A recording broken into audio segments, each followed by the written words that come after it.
Welcome to Navigating Life with Vision Loss, an Aftersight original podcast. In each episode, we share stories, insights, and practical advice to help you navigate the journey of living with low vision or blindness. Together, we'll embrace each step with courage, grace, and hope. Hello, this is Kim Wardlow. I am your host for Navigating Life with Vision Loss, and we are in our series on safety. I've been talking about different aspects of safety. Last week, we were talking about home safety and technologies, techniques, ways to keep yourself safe at home or your home safe. And today, we're transitioning to talk a little bit more about digital safety and identity safety. So today's episode is titled Digital and Identity Safety, Securing What Matters Most. And I think this can so often for us as individuals in our workplaces just be something top of mind, because there are more and more ways that we get attacked digitally and ways that we need to protect ourselves. So today, I'm excited to have our guest, Brandon Kennelly. He is from Trenware, who is Aftersight's managed service provider. So we talk and chat every so often, at least once a quarter, once a month, sometimes as well. So Brandon is the IT and security expert at Trenware. He specializes in cybersecurity, data privacy, and IT infrastructure. He brings years of experience helping individuals and organizations protect their digital lives and defend against identity theft, phishing scams, and malware. So welcome, Brandon. Kim, thank you so much for that introduction. I'm very excited to be here today. Great. Well, let's just go ahead and get started. We hear the term digital safety, but from your perspective, what does digital safety really mean? Yeah, it's, about taking steps, and we call it a layered approach, but taking steps to, protect yourself and protect your digital assets, whether that's your laptop, your computer, your phone, from the prying individuals that unfortunately are becoming more and more common in society today. So, what can you do to keep yourself safe when you're online, when you're in email, when you're browsing the web, and just going about your daily life? And as you've worked with us and some of our employees who are blind or have vision loss, and potentially others that I'm not aware of, where do you see blind and low vision individuals, how they might be uniquely targeted? Yeah. So more than anything, part of it's not unique, and that's through email phishing. That part is, universal, especially since, the release of ChatGPT. We've seen the amount of phishing emails that have come out has gone a 4,000% increase, and that's not a mistake number. That's literally 4,000 more phishing email percent increase. Which is scary when you stop to think about it, because you've got a lot of phishing emails beforehand.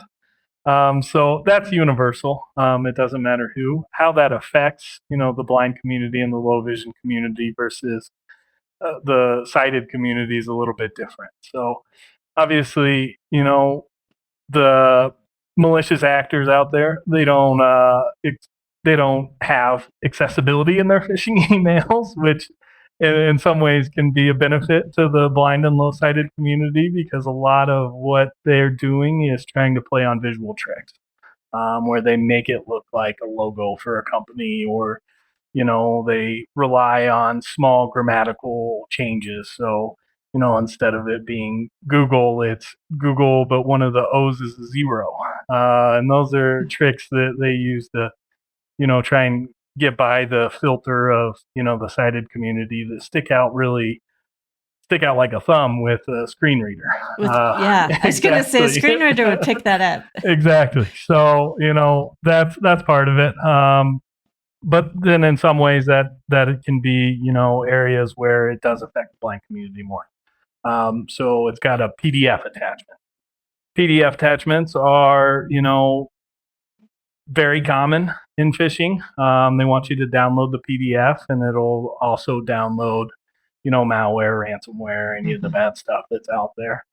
But we know those PDFs a lot of times are just scanned documents that don't have real text on it. So you got to download it and upload it to an OCR to, actually be able to get the content out of there. So you get that PDF, and they want you to just not take the half second to think of, hey, what should I download this PDF or click on this PDF? And, a low-sighted or a blind user is going to be thinking, oh, I got to get this, PDF that I know NVDA is not going to be able to read, and I got to get it into a third-party OCR application. So just the different ways, a lot of it's based on scare tactics. Scare tactics are too good to be true tactics. So if you're getting emails that are saying, hey, you need to do something, or you're going to lose your account, or you're going to get fined, or you're going to have any of these number of bad things happen to you, they just want they want to get past that 0.5 seconds where you go, hey, does the DMV usually reach out to me in this manner? Or, does my electric company really reach out to me in this manner, and get you to click a link or download a PDF or do any of the number of things that they can do to get you to, get malicious actors onto your computer. Well, and fake tech support. I think that's one too, where all of a sudden, it's been detected. You have a virus. This is Microsoft, or this is Apple, or whoever, but it's not real. Yeah, or your password's going to expire. Right. Those are always big ones. Are you seeing more spoofed websites? We are. Just in general, you're seeing more of everything. So one of the things you can do is there are some resources out there that can help you determine whether or not the link an email is trying to get you to click on and go to the website it's trying to take you to is legitimate.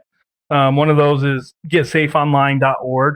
They have a website checker that'll run a scan on the website, so you can just copy the link that it's trying to take you to go to and put it into their website checker, and it'll run scans on it against, common malware and malicious activity from, like 9 or 10 different sources, and it'll come back with a report that says, hey, this website looks safe, or hey, this website's got reports against it and it looks like it's potentially malicious.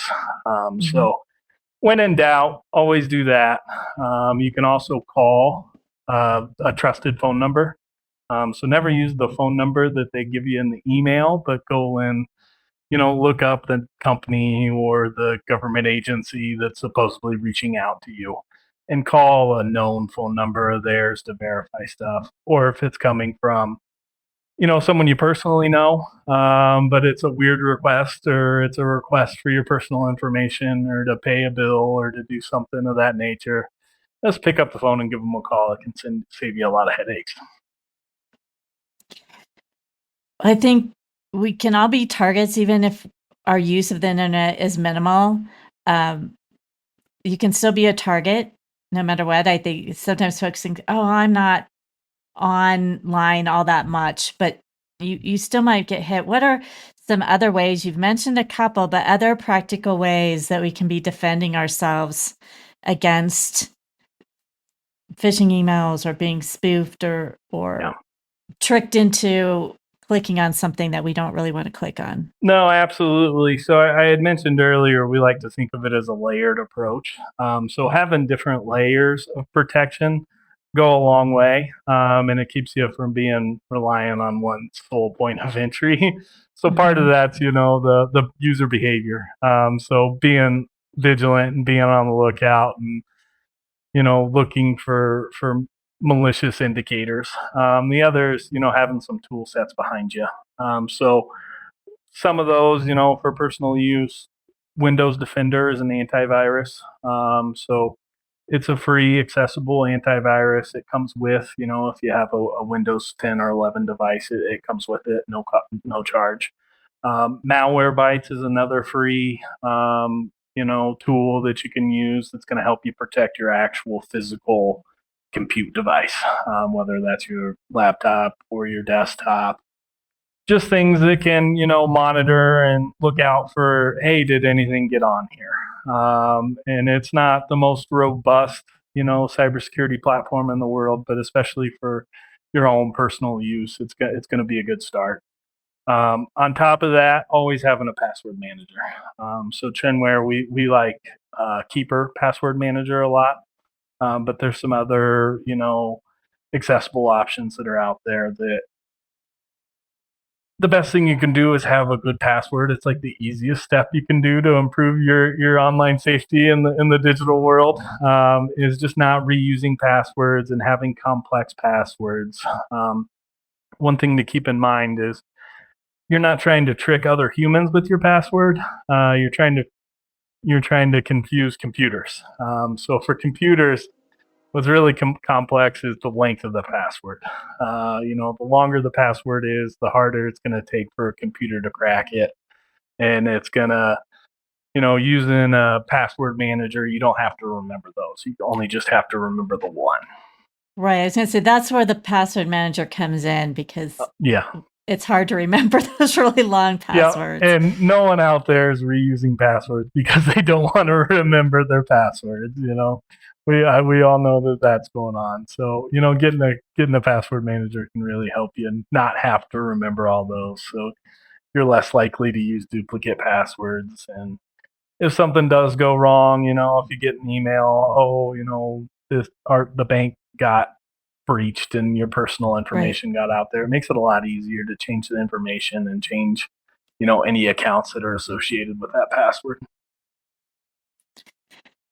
Well, and let's talk just a minute and mention the thing that I know in our office people complain about it, and yet it's really important: multi-factor authentication.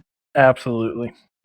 It's right up there with, password manager on easy steps you can do that add a lot of complexity to being able to, be a victim of a breach. And it's just as simple as you get to, yes, this was me, or no, it wasn't. And if you don't have that simple, multi-factor of yes, this is me, no, it wasn't, all someone has to do is get through one layer.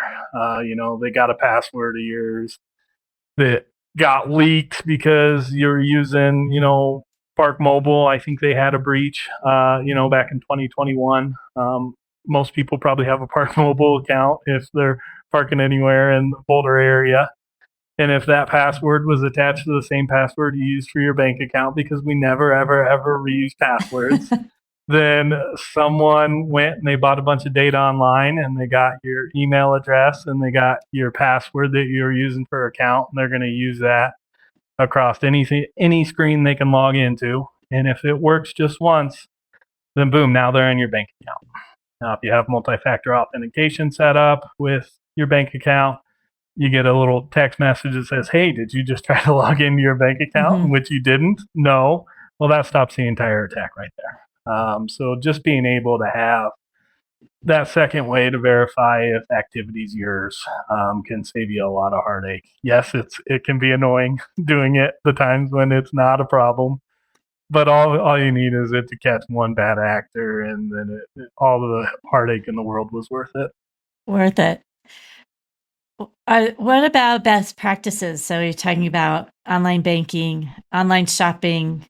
I feel like we all do this, or so many people do this, and I think it increased during COVID, and we all got used to ordering things online. It's so easy having it delivered. Are there best practices in being safe when you're either shopping or banking or those kinds of online transactions? Yeah, definitely. Part of it's going to trusted websites. So, a lot of the major retailers these days have the trusted websites. What I wouldn't recommend doing is, you talk about the scare tactics on the front end. On the back end, you also have the too good to be trues. So if you get an email offer that's from, a retailer that's an offer that's too good to be true, don't click to the link in the email, go to the website itself and verify. Outside of that, using accounts that have multi-factor authentication, using complex passwords for their stuff. don't save your banking information and your passwords in the browser. So a lot of people use browsers just for the convenience. Get an actual password manager. You can save the same type of information in there and still do the autofill. But the way those are stored just has better end-to-end encryption. And when I say that, what that means is it's harder for someone to steal that information in transit. So if you just have it on your browser, one, if someone gets your laptop, your physical laptop or your desktop, and they just open up Google, well, they have access to all your passwords there. So there's not a whole lot of physical security there on the front end. Two, if someone, gets access to your Google password or, their login keystrokes, anything of that nature, they're going to be able to get into that Google.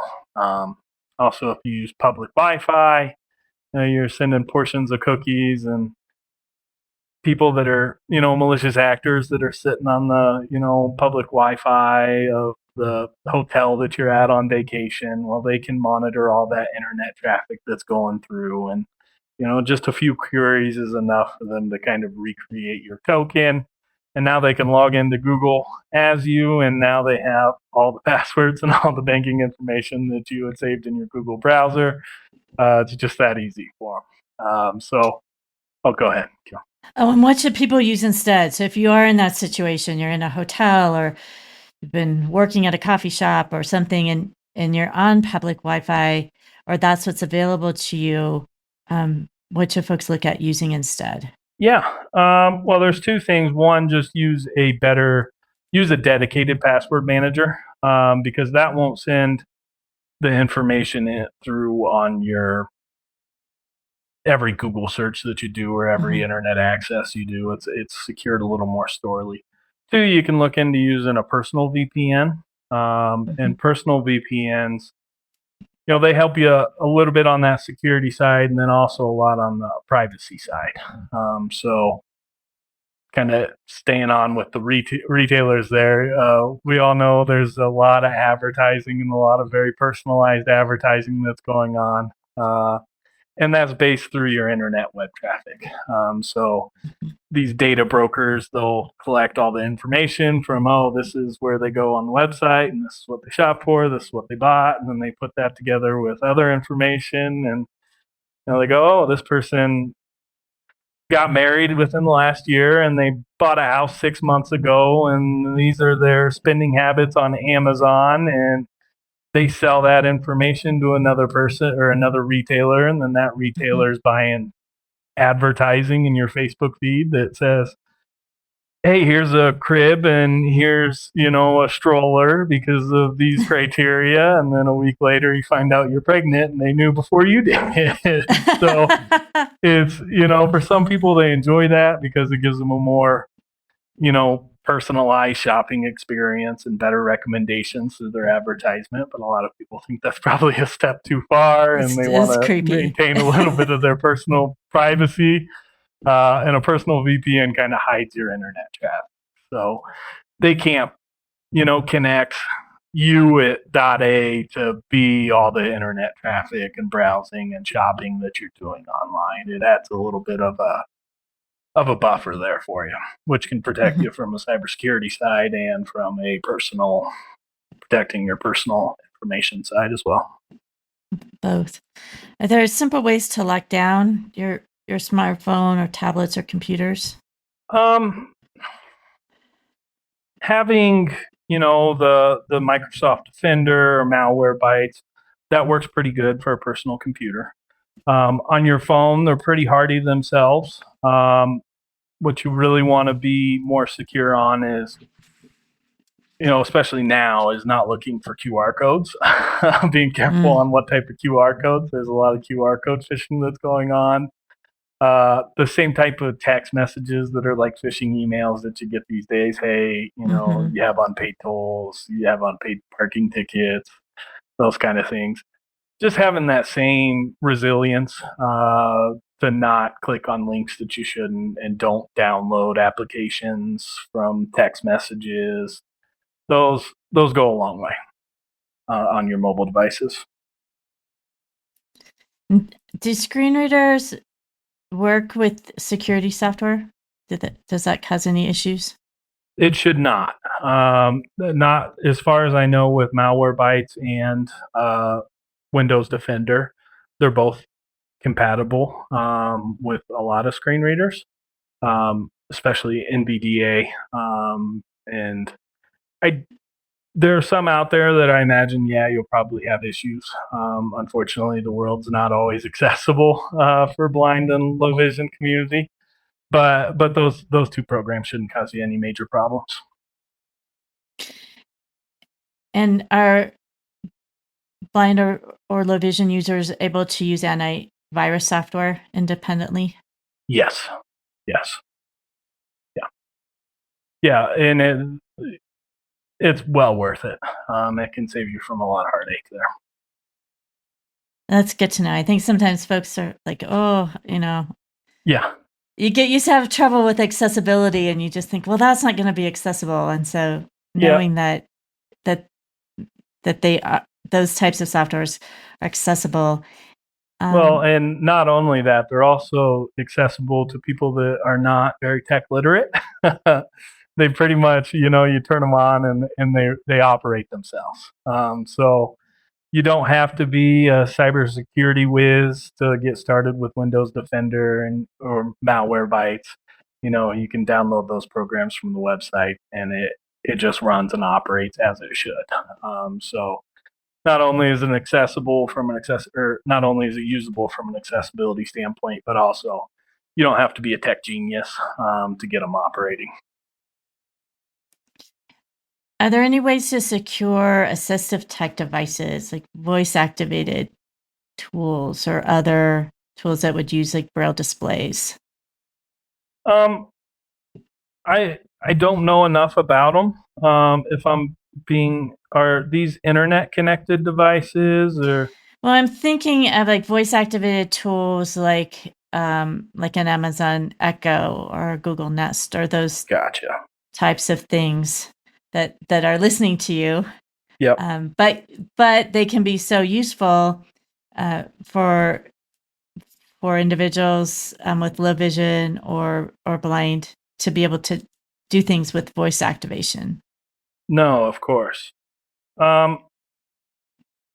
Unfortunately, there's I'm imagining just a not very tech savvy user here. There's probably not a whole lot that they can do outside of things we've already talked about, where have a strong password for your Google account, have two-factor authentication, sign out of devices that you're associated with when you're not using them. Those are going to be the strongest things from having an Amazon Echo in your home. You could invest a whole lot of into sophisticated IT infrastructure and put it behind a firewall and switching equipment, but that might be a little overkill for the home usage. I would focus more on having a strong Gmail account, having a strong password, having two-factor authentication and use, and if you're not going to be using that for an extended period of time, I would sign out of it, so that way it's not just sitting there ready. Right. I have had folks tell me that they're concerned, and so they just turn Alexa off when they don't want to be talking to her. Yep. So you can always turn a device off. Always turn it off. Yep. You can unplug it, take it out of the wall. Luckily, a lot of those are backed by, Amazon, and they have pretty robust cybersecurity, and there's not a whole lot of, outside of your monitoring your personal usage of it. And, again, you get to the personal security aspect of it. They couldn't really do a whole lot of damage on it if they did hack it outside of just listening in on you. But signing out, having a strong password, having a strong 2FA, it'll go a long way there. Right, more access to your personal conversations or personal shopping choices than anything. It's part of the the trade-off of having the good stuff that brings us is also all the bad stuff. So how do you recognize, kind of moving towards what to do if you've been compromised, how do you recognize if your identity or your data has been stolen?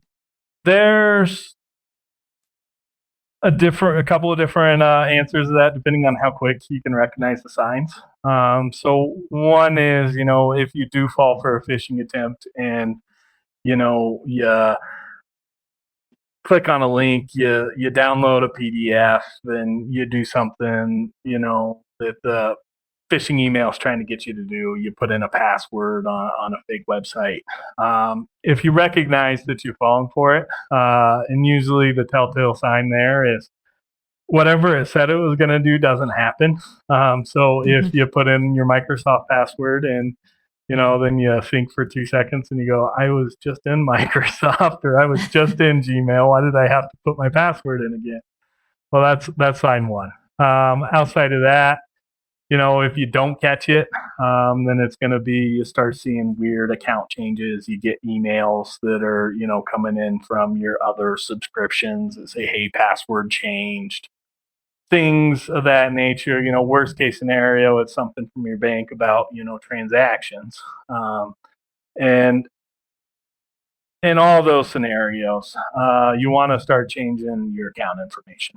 So if you've had a breach, go and change your passwords for that account and any other, subscriptions or accounts you have that are associated with it. Change those.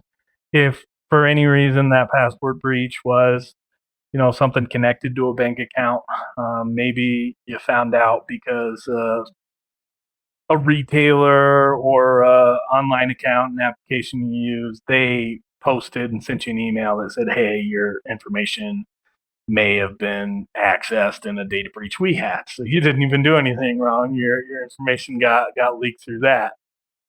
Change your passwords. Change your bank account information if you want to be overly safe, if it is anything that's connected there. And that's one of the reasons why Password Manager can be so helpful, is it makes it a lot easier to make those changes if need be. And is that Trenware's approach? If you're supporting individuals post breach, you do the similar thing with your clients as well? We do. So we, first step's always changing the password. If someone's password is either actively got hacked or if, it got found on the dark web, we do dark web scans. That's another thing you can do. You can go to a website, that monitors and say, hey, has my password been leaked? If you just Google that, you'll get websites that pull up and you can check. We actively monitor that. Anytime we find anything like that, the first step is changing the password. I know we're coming to the close of our time, Brendan. I really appreciate you taking time. It did, taking time to talk to us. Are there any final tips or final words you have for our listeners? Well, I appreciate being here today. One takeaway is just be vigilant. Whether that's your email or online, as you're browsing. Take that extra half second to think through before you click on something or you download something to go, hey, is this who they say they are? Is what they're saying true? And if you do that, a lot of times you'll get by and you'll recognize that, hey, this was actually a phishing attempt. Let me call the person that this said was and verify, and it can save you a lot of heartache. I've been just looking at the extension, realizing that it says it's coming from this person, but when you actually look at the email address, it's different. Absolutely. Yeah. And you can use the screen reader and switch it to by the letter, and it'll stick out like a sore thumb when you get a bunch of letters that don't make any sense, and like, well, this probably isn't Best Buy. Right. Well, thank you again, Brandon. We appreciate you taking time to share all this information with our listeners. Next week, we will be talking to Heidi Gassman on financial safety and fraud prevention. So that will kind of continue on in this segment of keeping yourself safe. If you have feedback for us, you can contact us at feedback@aftersight.org. And you can always get more information on our website, which is www.aftersight.org. Check that out for more resources. So be vigilant with your digital presence and all of your passwords. Take that extra step to have multi-factor authentication. And we hope that all of this information today has helped you navigate your life with vision loss.